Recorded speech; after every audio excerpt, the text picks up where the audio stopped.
Well, first and foremost is the increase in population. Everyone needs to recognize we're going to be 1 million people in 25 or 30 years. So understanding that, then it's a matter of where can you put all these people, given we have mountains to the north and south, a river going through the valley, we want open space and farmland. So when you take all those spaces away, trying to find out where to put that additional 500,000 people is challenging.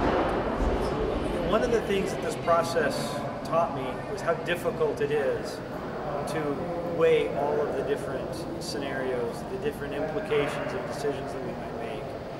And so I would encourage anybody that is looking at this work to look at it from different directions, look at it from different angles, and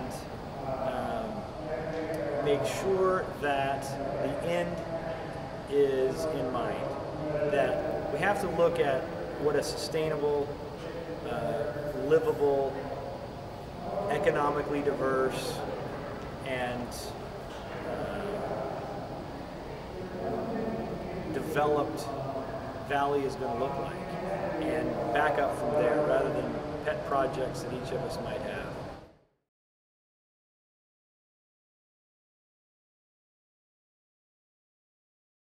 Well, I think one of the great things is to be able to work with people who are from Boise, from Meridian, from Caldwell, and look at the whole area as a region rather than just focus on Caldwell, Nampa, Meridian, Boise individually. We have to look at it regionally if we're going to come up with a comprehensive plan. Obviously, the interaction between people, where they live, and their jobs seems to be, and how they get to those jobs and how they get to the services. And so there's lots of layers, but probably the most important thing, it seems like to me, is jobs and people. I mean, it looks like we're shopping right now. Like I don't. Correct. So I'm just trying to think of like, you know, people with kids or the elderly or college students. Now with these downtown lofts, I don't know what the allowed uses are. Are they mixed uses? Can I get the medical in there and the retail components that can be part of my residential component? Some of them in Boise that have retail. Okay. So perhaps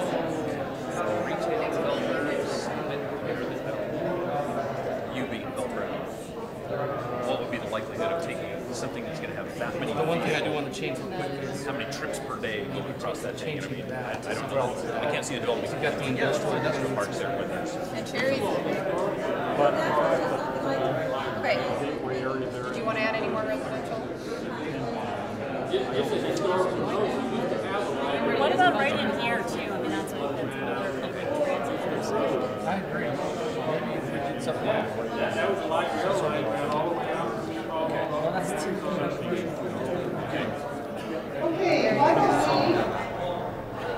Well, I was going to say, why wouldn't we put the town centers and all of that along the river? Because that's, well, plus, yeah, if and the they, walkability issue and all of that. If they get the bypass that they want, it'll be in that area as well. So. Yeah. What do those, are those just the jobs and housing numbers? Yeah, the housing or the population and jobs. Let's, so we can see what's there. Okay. That's neighborhood center. So that would be like this. Yeah. Because this is close to their river too. Well, what are we doing with that? That looks so. Trying to get rid of it? Yeah. There. Okay, and that's all planned community up there, the yellow. Which we cut in half. Yeah. We cut that in half? Yeah. We did already.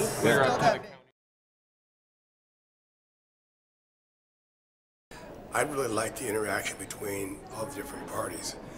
We have people from various walks of life, various business backgrounds, and it was very interesting, even though we were different maybe in our backgrounds and associations, we came together as a group to come with a common cause, which was for the future planning for the valley. Always these workshops are the best part is the interaction at the table, the different people that come together. Our table had a variety of individuals from different backgrounds, and to be able to focus on something that is very significant and very difficult to do, and yet have a variety of opinions, and then watch these opinions coalesce into a vision by the end of the session. It was a pretty remarkable thing. You spend a lot of time talking about different ideas and kicking around some different thoughts, and then you get down to work, and it's amazing how people kind of come together around a vision. Well, I think obviously the interaction at the small group working session has probably been one of the most rewarding part. It seemed like a high quality workshop for all parts of it, but I think that's where the most excitement has been generated so far. Well, I just ask everybody out there in the community to think about where they live and how they live and what they like about this region and how they'd like to see that go forward and get involved. Come to the meetings, comment on the plans. No, I've been thinking about this for some time. I think this would be a great exercise for every citizen in the valley. If every person was forced to consider where all these new people are going to go and what they're going to do, it might change their ideas about public policy. The important thing is that as a community, the members of that community should be involved in its future. So that if you see something that you feel needs to be changed or something which you think is correct within the community, this gives you opportunity to provide that input to the organization.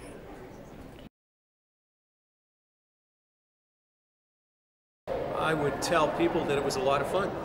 It was a very interesting methodology that we used, very electronic, very state-of-the-art. It was a great opportunity to be able to very quickly look at land uses, think about future land uses, and be able to work with the mapping exercise to be able to get a lot of information down in a very short period of time. I think it's a great process. You do get greater input from people from different walks of life and different perspectives that helps everyone, I think, look at the bigger picture and really create a scenario for the future.